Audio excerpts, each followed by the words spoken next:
So this is being filmed for the Make and Take helpers because I know that you guys all got a card from me, but you didn't have a chance to physically handle it and maneuver the parts yourself.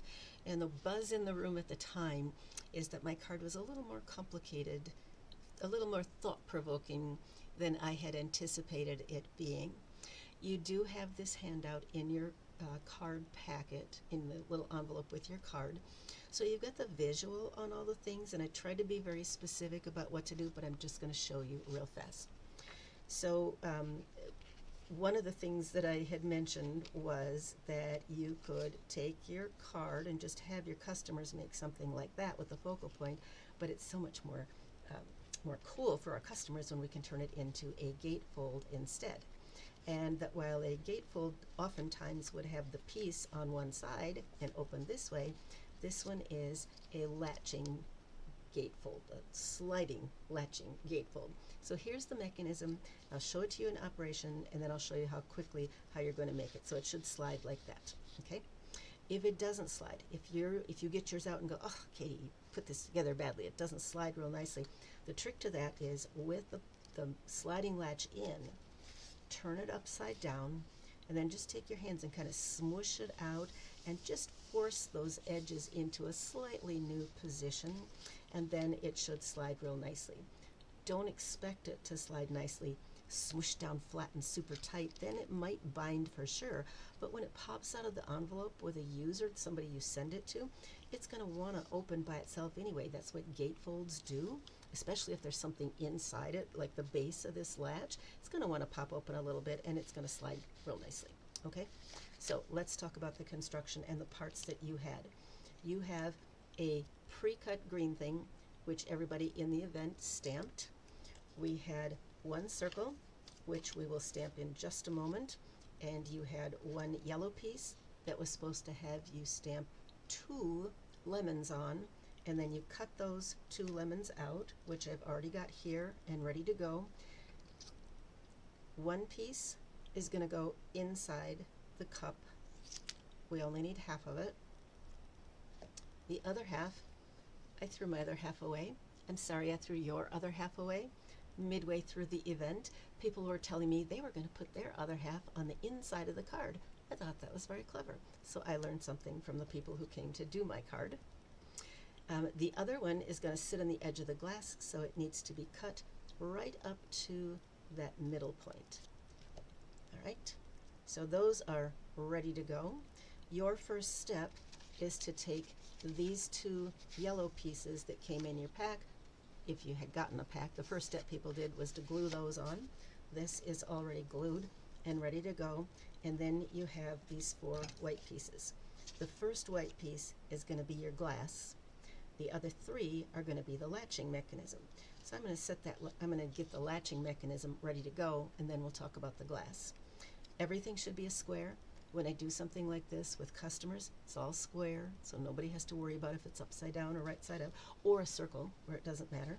But fold it in half. Fold the 2 things that will be the wings of your butterfly in half, and then the third one is going to be the base.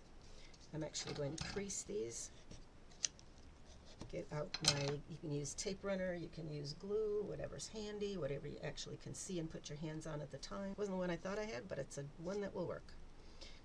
So I'm just gonna, maybe it's one that will work. There it goes. Okay, so I just put some glue on there. Now, the critical thing when you're putting this on is that the folds need to go together, so it really does look like a butterfly wings, okay? I usually hold it and fold it like that, so I put my 2 edges together. I'm right-handed, so I'm going to do it this way. If you're left-handed, you're going to do it the opposite of me.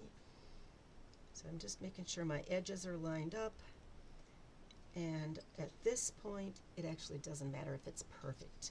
The card will work. Get it as close as you can, and then get these 2 folds as close as you can, because if you don't have these 2 things butt up next to each other, it's going to bind in the middle. So you do want to make sure that the wings are kind of touching here. All right, so now it looks like this, and now we're just going to set that aside as well and work on the cup. When I travel, often will put stamps on both sides of the block just because it's less things to move around, always the same color. Never one stamp of one ink pad on a different side of my block in a different ink pad. So the first thing I'm going to do here is to put my cup down, and here's where, well, constructing this was an uncertainty on the part of the participants in Hudson because they didn't quite know where they were going with it. The whole, they didn't visualize what they were doing with this lemon slices, and so there were just lots of questions. Am I doing this right? Do I need what steps? People just weren't quite sure because they didn't know where they were going with the process. I'm going to stamp this as long as I have my gray ink pad out. Your sentiment needed to have been to the right because the cup is going to go to the left. Needs to be about in the middle. The bow is going to go on the bottom and the bling is going to go on top. All right. I also had people, whoops, I still need my gray. Didn't put my ice cubes in yet, right? The other thing that people were concerned about and just had questions was so many people were not processing we're going to cut this out. And so they were all worried that it was crooked on the page or that it wasn't centered on the page. And I'm going, it doesn't matter, you're going to cut it out. And then we had people who cut it out, and I said, well, okay, you didn't put the packing tape on, now you get to cut it out again.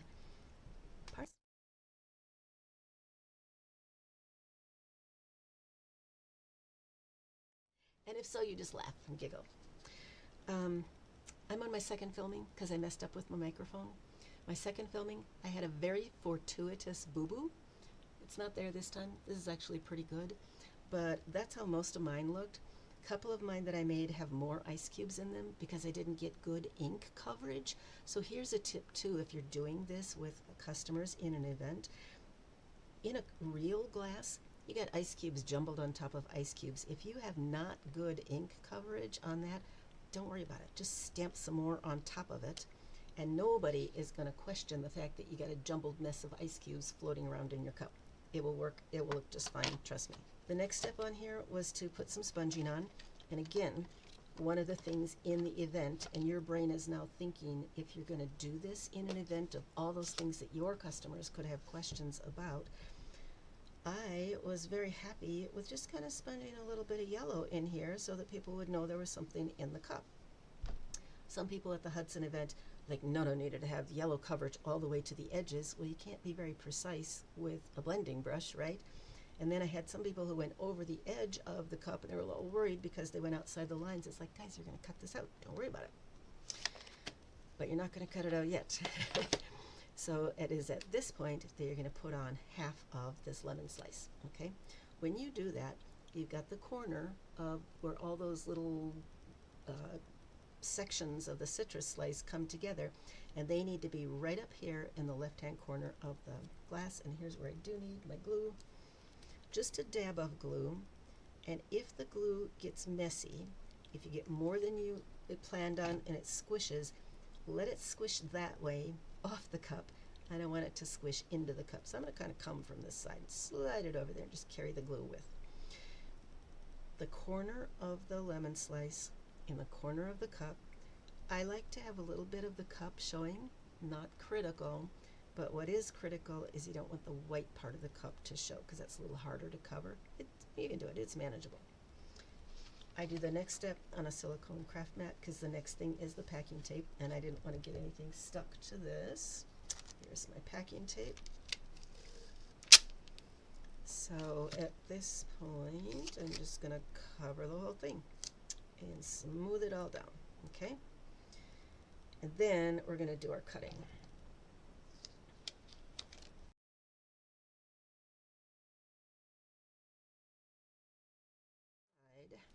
Here's your piece that was done and ready to go, and it's going to slide on like this. At this point, you do want to look at it carefully and make sure that the edge, outside edge of the lemon here kind of lines up with the inside of the lemon. If it doesn't, just cut it a little bit deeper, okay? Just to make sure that it works. And I want it glued out. I think you can use glue or glued out or tape, whatever you want to hold it on here. So I'm going to put this in that bottom quadrant of the slice. See? Way down there in that lower right-hand section. And then I'm just going to let it hang over the edge of my cup and rotate it around until everything's all lined up. So now when people look at it from an angle, they will see the glistening glass because this is on the inside of the glass and this part is hanging up and out.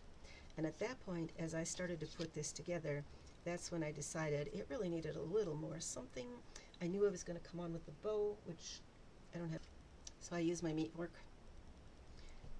I'm right-handed, so I'm going to be doing stuff with my right hand. My left hand just holds things together. So I'm holding this free tail, wrapping it around and holding it together again. This will be the width of my bow when it's finished tying. The knot will be in the center between the 4 tines that are up here. This is the free loop. I'm going to wrap this up and over and then come down underneath everything. And then I'm just going to use these 2 pieces and tie a knot.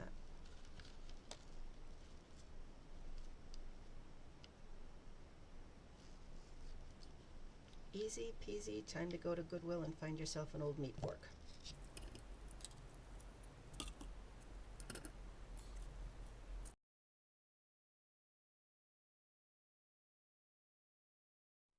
Okay, that part is ready to go. We'll add the sequins at the very end. Now, let's talk about putting the final pieces together.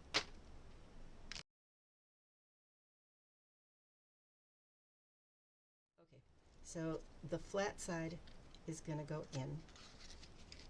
And this is where you want to pull it up and just make sure that the crease in the folds of the butterfly wing are parallel with the flapping close of your gatefold. You want to make sure that there's no curvature, which I'm feeling. So I don't want that. I don't want the curvature to these pieces. So here's where I'm going to turn it upside down, and I'm just going to push it out like that and take my bone folder and just force it into a new happy position.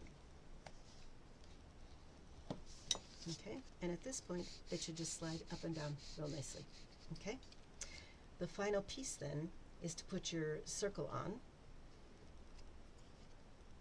The reason this goes on last is because I need to make sure that my words that I've stamped on here are flush with the edge of parallel to the edge of the card. So we'll put some glue on here, and then I can rotate it as I put it on to make sure that it's lined up correctly.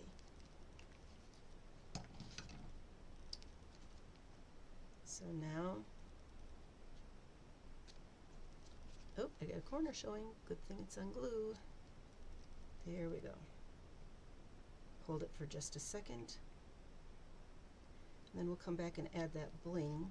Now this is also a new product. These are gold sequins, and they come in several different sizes. I'm going to hold them on with the glue dots, but the glue dots are one size, but the sequins are several different sizes, and I have found that the smallest one doesn't fit on the glue dot very well. I guess you'd have to maybe use glue or something else to hold that on. Pull a few out here.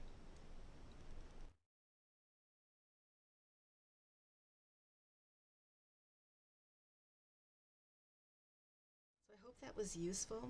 Again, this is for the make and take helpers who didn't get a chance to play with the parts and see all the thought process that goes into the construction of that sliding latch fold.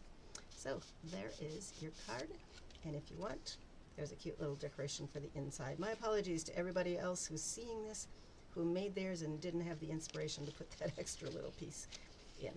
But okay, hope that was useful.